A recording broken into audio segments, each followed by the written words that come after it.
Baik anak-anak, sekarang misalkan melanjutkan ke pembelajaran 6 ya. Di sini kita akan belajar tentang membedakan berbagai bahan pembuat benda. Kalau sebelumnya kita sudah tahu permukaan benda, terus bentuk benda atau ciri-ciri benda itu, sekarang kita perlu tahu berbagai bahan pembuat benda tersebut. Nah, anak-anak perhatikan di pembelajaran 6 di modulnya, setiap benda dapat terbuat dari bahan yang berbeda-beda tentu saja. Pemilihan bahan disesuaikan dengan kegunaan setiap benda. Anak-anak perhatikan gambarnya. Ya, yang ini, dan ini. Yang pertama, meja, bangku, dan lemari terbuat dari kayu. Kayu dipilih karena sifatnya keras dan kuat. Jadi kenapa meja, kayu, dan meja, kursi, dan lemari terbuat dari kayu? Karena sifatnya keras dan kuat. Supaya nanti kalau misalnya kursi dipakai duduk, nggak jatuh ya orang yang duduk, karena kayunya dibuat menggunakan kayu, sehingga karena kursi dibuat dengan menggunakan kayu sehingga kuat. Dan kayunya yang digunakan pun pasti kayu yang kuat ya. Kemudian ini gambar selanjutnya, ban, balon, dan karet gelang terbuat dari karet. Karena karet dipilih karena sifatnya yang lentur. Jadi kalau karet supaya bisa pakai ikat rambut, karena sifatnya yang lentur.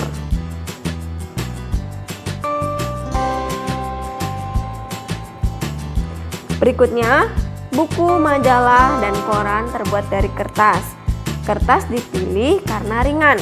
Jadi kalau mau supaya anak-anak bawa kemana-mana, kertas atau buku gampang ya, karena ringan. Selanjutnya, gambar terakhir, kaca, jendela, akuarium, dan gelas terbuat dari kaca. Kaca dipilih karena sifatnya yang kuat, tidak menyerap air, dan tembus pandang.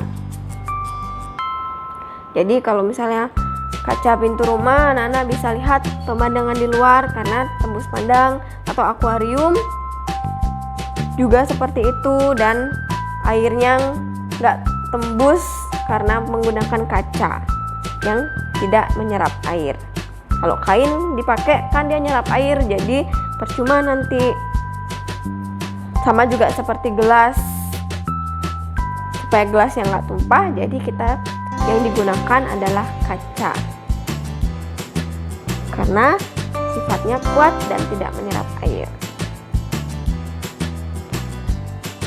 Sekarang di sini kerjakan soal-soal di bawah ini. Anak-anak kerjakan yang A sampai C.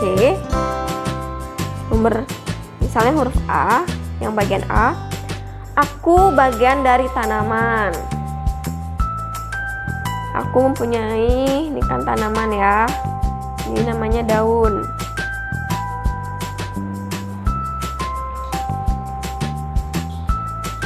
Ini akarnya. Lalu aku mempunyai warna yang berbeda-beda.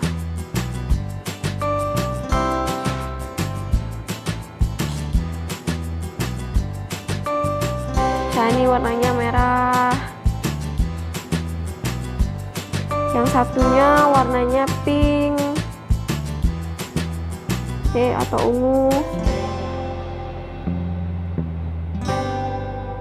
Nah, kira-kira yang dimaksud oleh bacaan yang bagian A ini apa ya? Aku bagian dari tanaman. Aku mempunyai warna yang berbeda-beda. Aku berbau harum. Aku adalah, kira-kira apa? Kalau anak-anak tahu, tulis langsung di situ. Nah, bagian B. Aku biasanya terbuat dari kertas.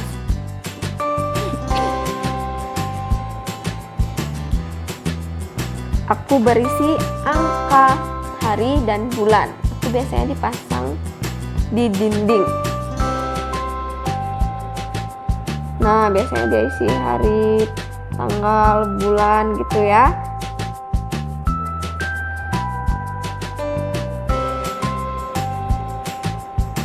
Nah, kira-kira apakah ini?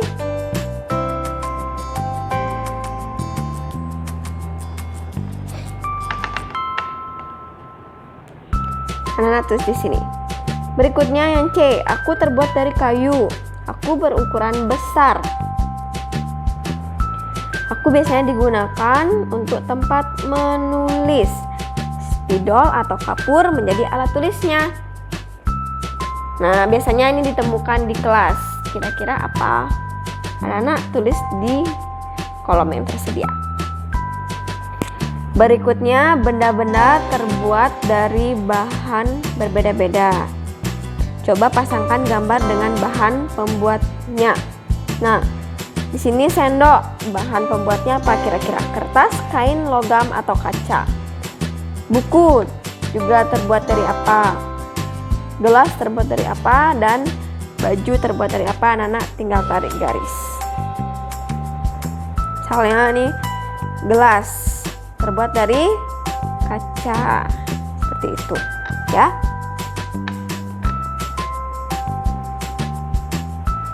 Baik, yang terakhir, menjelaskan hubungan pengurangan dari dan penjumlahan. Nah, kalau pengurangan dan penjumlahan itu ternyata memiliki suatu hubungan. Anak-anak bisa lihat contoh di sini. Ada 50, bilangan 54 ditambah 10 sama dengan 64. Karena 54 ditambah 10 hasilnya 64, maka 64 kalau dikurang 10 dia akan menjadi 54. Balik lagi ke sini. Jadi dapat ditulis 64 dikurang 10 sama dengan 54. Hal ini juga berlaku untuk 64 dikurangi 54. Akan menghasilkan 10, ditulisnya seperti ini. 64 dikurang 54 sama dengan 10.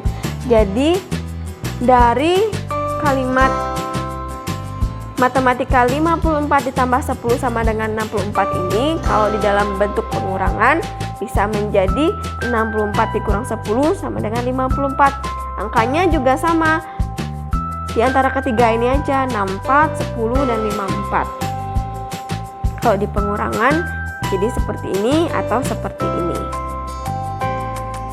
Angkanya tetap sama ya, 64, 10, 54.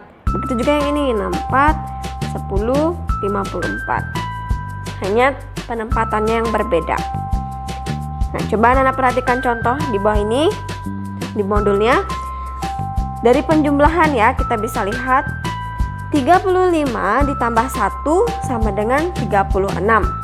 Nah, kalau dijadikan pengurangan, anak-anak lihat hasilnya. 36 ini taruh di paling depan, dikurangin 1, maka dia akan menjadi 35. Begitu juga sebaliknya, 36 kalau dikurang 35 maka hasilnya akan menjadi 1. Ya, contoh satu lagi, 24 ditambah 15 sama dengan 39.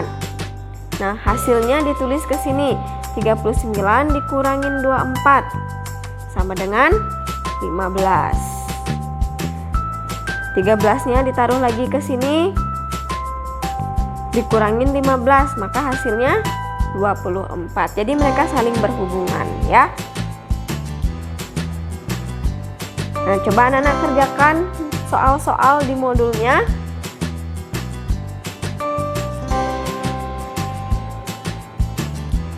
Ini kasih contoh ya, satu ya.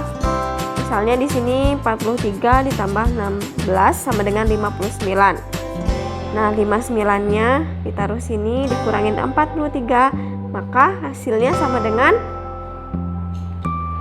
16. Sekarang coba lihat lagi, 59 dikurangin 16, maka hasilnya pasti 43.